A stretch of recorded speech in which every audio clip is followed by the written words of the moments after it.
नमस्कार दोस्तों, Anupama Raj Dandotiya welfare foundation RD news में आप सभी का स्वागत है।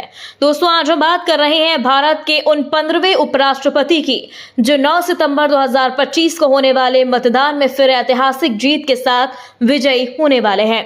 दोस्तों, कल भारत के 15वें नए उपराष्ट्रपति के चुनाव चयन के लिए मतदान होना है, पर मतदान से पहले ही बीजेडी और बीआरएस ने मतदान से दूरी बनाकर इस उपराष्ट्रपति चुनाव को और ज्यादा दिलचस्प बना दिया। दोस्तों, भारत के 15वें उपराष्ट्रपति चुनाव के लिए 9 सितंबर को मतदान होगा और उसी दिन नतीजे भी घोषित कर दिए जाएंगे।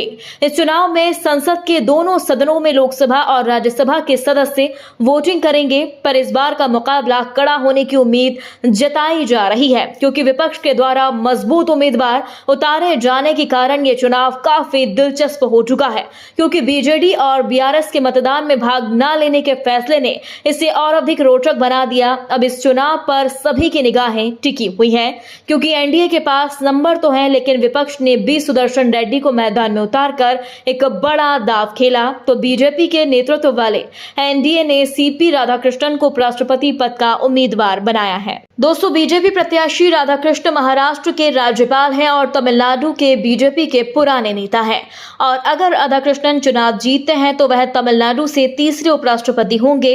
उनसे पहले सर्वपल्ली राधाकृष्णन और आर वेंकट रमन उपराष्ट्रपति रह चुके हैं। अब नरेंद्र मोदी और गृह मंत्री अमित शाह के करीबी खासम खास आरएसएस से जुड़े रहे राधाकृष्णन उपराष्ट्रपति बनने की दौड़ में है। दोस्तों, आपको बता दें, वर्तमान में लोकसभा में 542 और राज्यसभा में 339 सांसद हैं।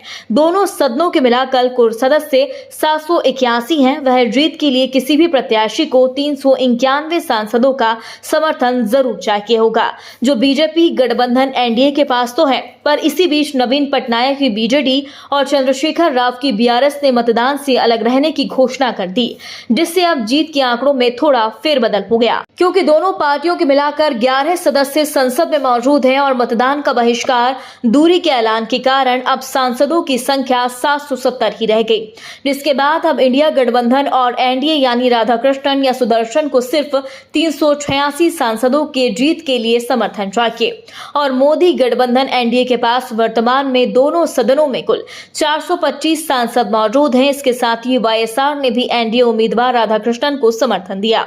अब एनडीए के पास 436 सांसदों का वोट है।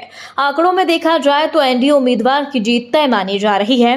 दोस्तों, अब विपक्ष की अगर बात करते हैं तो विपक्ष के उम्मीदवार बी सुदर्शन रेड्डी के पास मात्र 324 वोट ही हैं। मतलब जीत के लिए उन्हें विपक्ष के और 112 वोट ज्यादा चाहिए। वह मुश्किल ही नहीं, लगभग असंभव है, क्योंकि अभी 7 सांसद निर्दलीय हैं जिन्होंने अभी तक किसी का समर्थन नहीं किया। वहीं जेडीपी, अकाली दल और आम आदमी पार्टी की स्वाति मालीवाल का स्टैंड क्लियर नहीं है। बहरहाल, यदि विपक्षी उम्मीदवार के पक्ष में कुछ क्रॉस वोटिंग्स भी हो जाती है तब भी जीत काफी दूर नजर आ रही है। दोस्तों, इस खबर पर आपका क्या कहना है, कमेंट बॉक्स में जरूर बताएं।